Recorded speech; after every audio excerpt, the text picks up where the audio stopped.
মালদায় ফের shoot out, গুলিবিদ্ধ এক ব্যবসায়ী, ঘটনায় আহত হয়েছেন আরো একজন। বর্তমানে দুজনই মালদা মেডিকেল কলেজ হাসপাতালে চিকিৎসাধীন। জানা গিয়েছে গুলিবিদ্ধ যুবকের নাম চিন্ময়ী বারুই। অন্যদিকে ঘটনায় আহত আরো এক যুবকের নাম প্রসেনজিৎ মোদী। তাদের বাড়ি গাজল থানার হরিদাস এলাকায়। বৃহস্পতিবার গভীর রাতে ঘটনাটি ঘটেছে মালদার গাজল থানার রশিদপুর এলাকায়। জানা গিয়েছে তারা দুজন গাজলের আলাল এলাকায় একটি মদের দোকানে কাজ করে। মদের কাউন্টারের কালেকশনের টাকা নিয়ে মালিকের বাড়ি যাওয়ার সময় রশিদপুর এলাকায় 3টি মোটর বাইকের 6 জন এসে তাদের পথ আটকে ধরে বলে অভিযোগ। এরপর মদ বিক্রি করার প্রায় লক্ষাধিক টাকা ছিনতাই করে বলে তারা অভিযোগ। বাধা দিতে গেলে প্রথমে মারধর করা হয় এবং পরে তাদের লক্ষ্য করে গুলি ছোড়া হয় বলে অভিযোগ। গুলিবিদ্ধ হন মোটর বাইকের পেছনে থাকা চিন্ময়ী বারুই। তার পিঠে গুলি লাগে। ঘটনায় আহত হয় প্রসেনজিৎ মোদী নামে আরো একজন। পরে খবর পেয়ে গাজল থানার পুলিশ ঘটনাস্থলে পৌঁছে তাদের উদ্ধার করে প্রথমে গাজল প্রাথমিক স্বাস্থ্য কেন্দ্র এবং গভীর রাতে মেডিকেল কলেজ হাসপাতালে নিয়ে আসে। পুরো ঘটনার তদন্ত শুরু করেছে পুলিশ।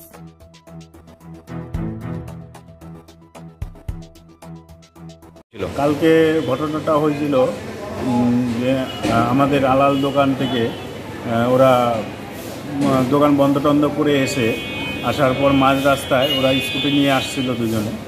আসার পর ওই মাঝ রাস্তায় ওরা পোল্ট্রি হ্যাচারির ওখানে ওদেরকে অ্যাটাক করে। 3টা বাইক নিয়ে 6 জন লোক ছিল। অ্যাটাক করে রুমাল বাঁধা অবস্থায় ওদেরকে অ্যাটাক করে এবং ওই অবস্থায় চালন্ত গাড়ি অবস্থায় ওরা লাথি দিয়ে ওদেরকে গর্তের মধ্যে ফেলে দেয়। ওরা সেই অবস্থায় পড়ে যায় এবং সঙ্গে সঙ্গে 2 রাউন্ড গুলি ছোড়ে। গুলি ছুড়ে তার মধ্যে একজনের ওই গুলিটা লেগেছে, সেটা হলো চিন্ময় বারুই। এই অবস্থায় তারা পালিয়ে চলে যায়। টাকার ব্যাগ নিয়েছে? টাকার ব্যাগ নিতে পারেনি, যেহেতু পড়ে গেছিল। টাকার ব্যাগটা অন্য জায়গায় ছুঁড়ে চলে গেছিল। নিতে পারিনি। কারা কারা ছিল বাইকে? কিন্তু টাকার বাইকে মনে করে অন্য ব্যাগ নিয়ে চলে গেছে। আচ্ছা, জায়গাটা কোথায় হয়েছে ঘটনাটা? জায়গাটা হয়েছে মাতল পোল্ট্রি হ্যাচারির ওখানে। আর চিন্ময় বারুই এবং প্রসেনজিৎ মোদী, তার মধ্যে প্রসেনজিৎ মোদী স্কুটি চালাচ্ছিল আর চিন্ময় বারুই পিছনে বসেছিল। আচ্ছা, গুলি কার লেগেছে? চিন্ময় বারুই। আরেকজন প্রসেনজিৎ বারুই, তার গুলি লাগেনি।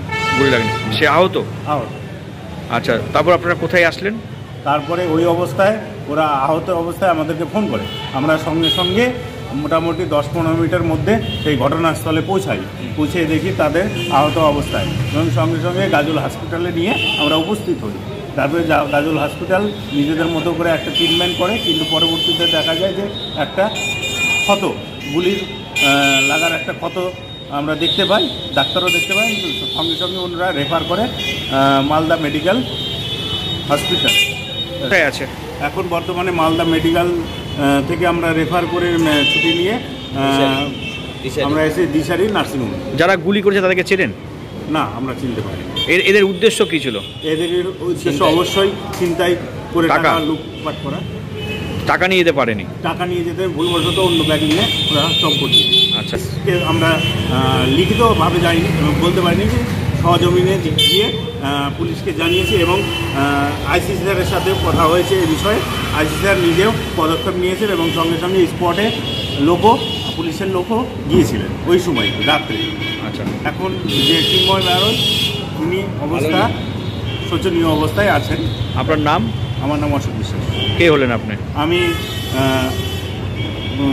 ওনাকে আমি কাকু বলে ডাকি, আমি দোকানের মালিকের ছেলে। আচ্ছা, আমরা খবর পেলাম হচ্ছে ওই তখন রাতে। কি খবর পেলেন আপনারা? আমরা খবর পেলাম, ফোন করলো ওই যে ভদ্রলোককে গুলি করেছে, যে ভদ্রলোকের হয়েছে, ইঞ্জুরি হয়েছে, ওনার শালা আমাকে রাত 1:30টার সময় ফোন করলো যে আমাকে দাদা বলে দাদা এরকম এরকম ব্যাপার, যে এরকম ওই দোকান থেকে এসেছিলো।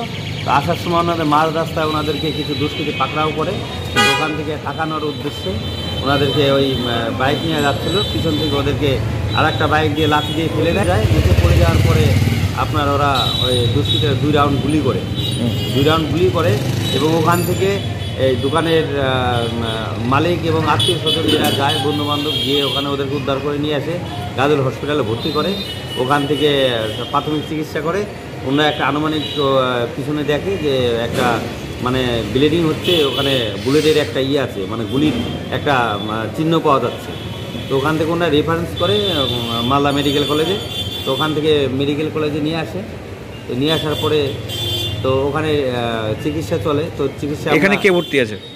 এখানে ওই চিন্ময়দা ভর্তি আছে। ওর পরিস্থিতি কেমন? পরিস্থিতি ভালো না।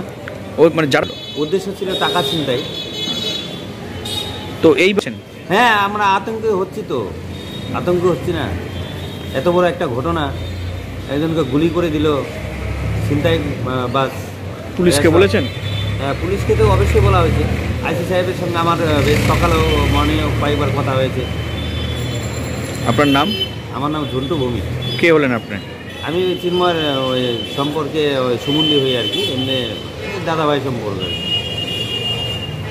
একেবারে যার ফলে এই পরিস্থিতি, কোথা থেকে এত অস্ত্র আসছে কি বলবেন?